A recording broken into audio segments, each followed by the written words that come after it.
Ah, babies. Don't you just love them?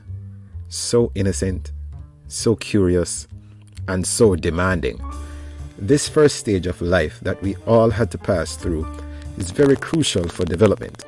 In fact, a report published by the CDC in 2017 showed that the first 8 years of life build the foundation for future learning, health throughout adulthood, and overall success in life.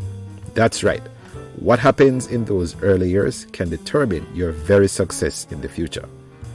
One of the key developmental milestones at this stage is the acquisition of language. But how does it happen? How do babies go from goo goo gaga to full-blown sentences? Before we get to that discussion, it might be important to point out a few things we can empirically observe about the way in which children acquire language. The first thing is that language appears before it's necessary for survival. Language in our species is clearly not some sort of defense mechanism against predators or any other kind of external threats. We know this because children acquire language long before it could be necessary for their survival, as they're still in the care of their family. Secondly, it's not an environmental response. So related to the first point, language doesn't appear to be a response to changes in physical surroundings. Sure, babies cry when they're uncomfortable or hungry, but they could still fully acquire language even if their surroundings weren't always pleasing and constant.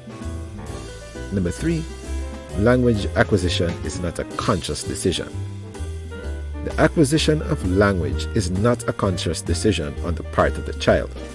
They can't deliberately speed up or slow down the process, and they certainly can't decide they will spontaneously acquire language.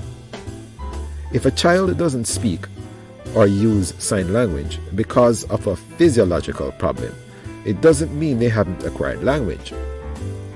There is a difference between one's linguistic competence, what you know about a language, and your linguistic performance, how you use the language on a day-to-day basis.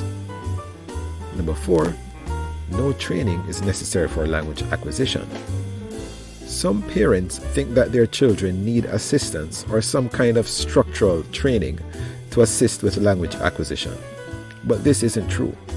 Indeed, what those parents are actually thinking about is language learning, which involves information about the formal rules of a specific language, and this usually happens in contexts like school, using resources like textbooks and dictionaries.